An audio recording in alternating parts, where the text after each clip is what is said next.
ಭಾರತದ ನಕ್ಷೆಗೆ ನೆರವಾಗಿದ್ದ ಕಟ್ಟಡ ಅತಿಕ್ರಮಣ. ಉದ್ಯಮಿಯಿಂದ ಜಿಟಿಎಸ್ ಕಟ್ಟಡ ಅತಿಕ್ರಮಣ ಆದರೂ ಕೂಡ ಸರ್ಕಾರದಿಂದ ನಿರ್ಲಕ್ಷ್ಯವನ್ನ ವಹಿಸಲಾಗಿದೆ. ಜಿಟಿಎಸ್ ಕಟ್ಟಡವನ್ನ ಉದ್ಯಮಿ ಅತಿಕ್ರಮಣವನ್ನ ಮಾಡಿರೋದು ಆದರೂ ಕೂಡ ಸರ್ಕಾರ ಈ ವಿಚಾರಕ್ಕೆ ಸಂಬಂಧಪಟ್ಟಂತೆ ನಿರ್ಲಕ್ಷ್ಯವನ್ನು ವಹಿಸಿದೆ.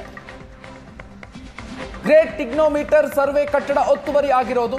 ಜಿಟಿಎಸ್ ಕಟ್ಟಡ ಜಾಗವನ್ನ ಒತ್ತುವರಿ ಮಾಡಿ ನೆಲಸಮಗೊಳಿಸಲಾಗಿದೆ.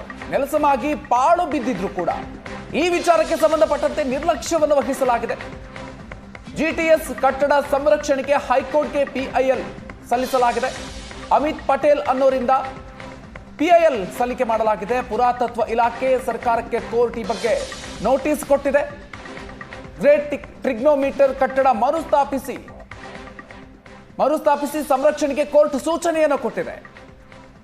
ಭಾರತದ ನಕ್ಷೆಗಾಗಿ ಬೆಂಗಳೂರಿನಲ್ಲಿ 4 ಜಿಟಿಎಸ್ ಪಾಯಿಂಟ್ಗಳು ಇದ್ದಾವೆ. ಆ ಒಂದು ಕಟ್ಟಡವನ್ನ ಅತಿಕ್ರಮಣ ಮಾಡಿ ಒತ್ತುವರಿ ಮಾಡಿ ನೆಲಸಮಗೊಳಿಸಲಾಗಿದೆ. ನೆಲಸಮ ಆಗಿ ಪಾಳು ಬಿದ್ದಿದ್ರು ಕೂಡ ಈ ಬಗ್ಗೆ ನಿರ್ಲಕ್ಷ್ಯವನ್ನು ವಹಿಸಿರೋದು. 1800ನೇ ಇಸವಿಯಲ್ಲಿ ನಿರ್ಮಿಸಿದಂತಹ ಜಿಟಿಎಸ್ ಪಾಯಿಂಟ್ ಟ್ರಿಗ್ನೋಮೀಟರ್ ಬಳಸಿ ನಕ್ಷೆಯನ್ನ ತಯಾರು ಮಾಡಿರುವಂಥದ್ದು. 2 ಬ್ರಿಟಿಷ್ ಸರ್ವೇಯರ್ಗಳಿಂದ ಸರ್ವೆ ಮಾಡಲಾಗಿತ್ತು. William London, Mount British surveyor ಒತ್ತುವರಿ ಮಾಡಿದಂತಹ ಉದ್ಯಮಿಯನ್ನ ಈ ಪ್ರಕರಣಕ್ಕೆ ಸಂಬಂಧಪಟ್ಟಂತೆ ಒತ್ತುವರಿ ಮಾಡಿದಂಥ ಉದ್ಯಮಿಯನ್ನ ಬಂಧನ ಮಾಡಲಾಗಿದೆ, ಬಿಡುಗಡೆ ಮಾಡಲಾಗಿದೆ. ಉದ್ಯಮಿ ಬಂಧನದ ನಂತರ ಪಾಳು ಬಿದ್ದಿದ್ದಂಥ ಜಿಟಿಎಸ್ ಕಟ್ಟಡ ಪಾಳು ಬಿದ್ದಿದ್ದ ಜಾಗವನ್ನ ಸಂರಕ್ಷಿಸುವಲ್ಲಿ ಸರ್ಕಾರ ನಿರ್ಲಕ್ಷ್ಯವನ್ನು ವಹಿಸ್ತಾ ಇದೆ. ಸರ್ಕಾರದ ನಿರ್ಲಕ್ಷ್ಯವನ್ನು ಪ್ರಶ್ನಿಸಿ ಹೈಕೋರ್ಟ್ಗೆ ಪಿಐಎಲ್ ಸಲ್ಲಿಕೆಯಾಗಿದೆ. ಒತ್ತುವರಿ ಪ್ರಶ್ನಿಸಿ ಪಿಐಎಲ್ ಅನ್ನ ಅಮಿತಾ ಪಟೇಲ್ ಅನ್ನೋರು ಸಲ್ಲಿಸಿದ್ದಾರೆ. ಬೆಂಗಳೂರಿನಲ್ಲಿ ಸಾಕಷ್ಟು ರೀತಿಯಾದಂತಹ ಇತಿಹಾಸವುಳ್ಳಂತಹ ಹೆರಿಟೇಜ್ ಕಟ್ಟಡಗಳು ತುಂಬ ಇದ್ದಾವೆ.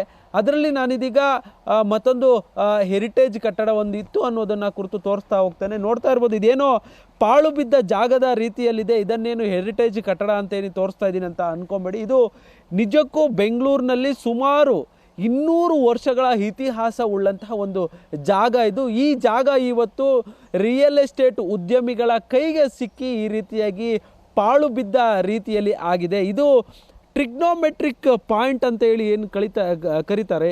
200 ವರ್ಷಗಳ ಹಿಂದೆ ಒಂದು ಸರ್ವೆಯನ್ನು ಏನೀಗ ಮಾಡ್ತಾರೆ, ಅದೇ ರೀತಿಯಾಗಿ ಇಡೀ ಭಾರತವನ್ನು ಸರ್ವೆ ಮಾಡುವಂಥ ಸಲುವಾಗಿ ಬ್ರಿಟಿಷರು ಬೆಂಗಳೂರಿನಲ್ಲಿ 3 ಪಾಯಿಂಟ್ಗಳನ್ನು ಟ್ರಿಗ್ನೋಮೆಟ್ರಿಕ್ ಪಾಯಿಂಟ್ಗಳನ್ನು ಏನು ಮಾಡಿದರು, ಅದರಲ್ಲಿ ಒಂದು ಪಾಯಿಂಟು ಇಲ್ಲಿ ಕೂಡ ಮಾಡಿರ್ತಾರೆ. ಅಂದರೆ ಈ ಒಂದು ಸಮುದ್ರ ಮಟ್ಟವನ್ನು ಅಳೆಯೋದು, ಜೊತೆಗೆ ಹಿಮಾಲಯದ ಎತ್ತರವನ್ನು ಕೂಡ ಇಲ್ಲಿಂದ ಅಳೆದಿದ್ರು ಅನ್ನುವಂಥ ಒಂದಷ್ಟು ಇತಿಹಾಸಕಾರರು ಹೇಳ್ತಾರೆ.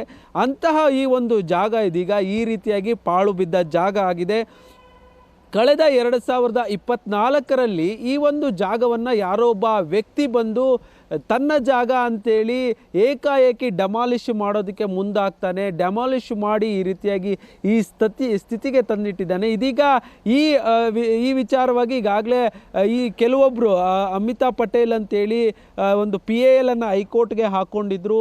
ಈ ಒಂದು ಜಾಗವನ್ನು ಸರ್ಕಾರ ರಕ್ಷಣೆ ಮಾಡಬೇಕು, ಮರುಸ್ಥಾಪನೆ ಮಾಡಬೇಕು ಅಂತೇಳಿ ಕೋರ್ಟ್ಗೆ ಹೋಗಿದ್ರು. ಇದೀಗ ಕಳೆದ 12ನೇ ತಾರೀಕು ಹೈಕೋರ್ಟ್ ಕೂಡ ಒಂದು ಸೂಚನೆಯನ್ನು ಕೊಟ್ಟಿರುವಂಥದ್ದು. ಇಂಡಿಯಾ ಆಫ್ ಸರ್ವೆ ಅವರಿಗೆ ಈ ಒಂದು ಜಾಗವನ್ನು ಮರುಸ್ಥಾಪನೆ ಮಾಡಬೇಕು, ಜೊತೆಗೆ ಅದನ್ನು ಪ್ರೊಟೆಕ್ಟ್ ಮಾಡಬೇಕು ಅನ್ನುವಂಥ ನಿಟ್ಟಿನಲ್ಲಿ ಈಗಾಗಲೇ ಸೂಚನೆಯನ್ನು ಕೊಟ್ಟಿರುವಂಥದ್ದು. ಇಂತಹ 200 ವರ್ಷ ಇತಿಹಾಸ ಉಳ್ಳಂಥ ಈ ಒಂದು ಜಾಗವನ್ನು ಈ ರಿಯಲ್ ಎಸ್ಟೇಟ್ ಉದ್ಯಮಿಗಳು ಬೆಂಗಳೂರಿನಲ್ಲಿ ಸೇರಿಕೊಂಡು ಸಾಕಷ್ಟು ದೊಡ್ಡ ಬೇರೆ ಇದೇ ಒಂದೇ ಜಾಗ ಅಲ್ಲ, ಹಲವು ಜಾಗಗಳನ್ನು ಇದೇ ರೀತಿಯಾಗಿ ಮಾಡಿದ್ದಾರೆ. ಇದೇನೋ ಯಾರೊಬ್ಬ ವ್ಯಕ್ತಿಯ ಕಣ್ಣಿಗೆ ಬಿದ್ದು ಈಗ ಈ ಒಂದು ಸ್ಥಳವನ್ನು ರಕ್ಷಣೆ ಮಾಡೋ ಸಲುವಾಗಿ ಕೋರ್ಟ್ ಮೆಟ್ಟಿಲನ್ನು ಕೂಡ ಹೇರಿದ್ರು. ಇದೀಗ ಅದು ಕೊನೆಗೂ ಕೂಡ ಸಾಕಾರಗೊಂಡಿದೆ. ಸುಮಾರು 9 ತಿಂಗಳ ಅವರ ಒಂದು ಹೋರಾಟ ಏನಿದೆ ಅದು ಕಳೆದ 12ನೇ ತಾರೀಕು ಅವರಿಗೆ ಒಂದು ಕೋರ್ಟಿಂಗ್ ಒಂದು ಆದೇಶವನ್ನು ಕೂಡ ಒಂದು ಸೂಚನೆಯನ್ನು ಕೊಟ್ಟಿರುವಂಥದ್ದು. ಈ ಒಂದು ಸ್ಥಳವನ್ನು ಮರು ಸ್ಥಾಪನೆ ಮಾಡಬೇಕು ಅಂತೇಳಿ ಸೂಚನೆ ಕೊಟ್ಟಿರುವಂಥದ್ದು. ಈಗಾಗಲೇ ಎಲ್ಲ ಇದಕ್ಕೆ ಸಂಬಂಧಪಟ್ಟ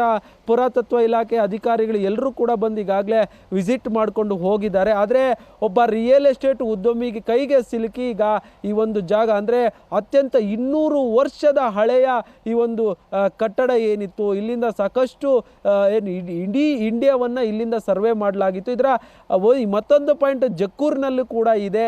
ಈ ಎಲ್ಲವನ್ನೂ ಕೂಡ ಈಗಾಗಲೇ ರಿಯಲ್ ಎಸ್ಟೇಟ್ ಉದ್ಯಮಿಗಳ ಕೈಗೆ ಸಿಕ್ಕಿದೆಲ್ಲ ಹಾಳಾಗ್ತಾ ಇದೆ. ಈ ಎಲ್ಲವನ್ನೂ ಕೂಡ ಬೆಂಗಳೂರಿಗರಾದಂತಹ ನಿಮ್ಮಂಥವ್ರು ಎಲ್ಲರೂ ಕೂಡ ಇಂತಹ ಜಾಗಗಳನ್ನು ಪ್ರೊಟೆಕ್ಟ್ ಮಾಡಬೇಕು ಅನ್ನುವಂಥದ್ದು ಸುವರ್ಣ ನ್ಯೂಸ್ನ ಕಳಕಳಿ ಆಗಿರುವಂಥದ್ದು. ಕ್ಯಾಮ್ರಾ ಪರ್ಸನ್ ಸತೀಶ್ ಜೊತೆ ಹರೀಶ್ ರಾಮಸ್ವಾಮಿ, ಏಷ್ಯಾನೆಟ್ ಸುವರ್ಣ ನ್ಯೂಸ್, ಬೆಂಗಳೂರು.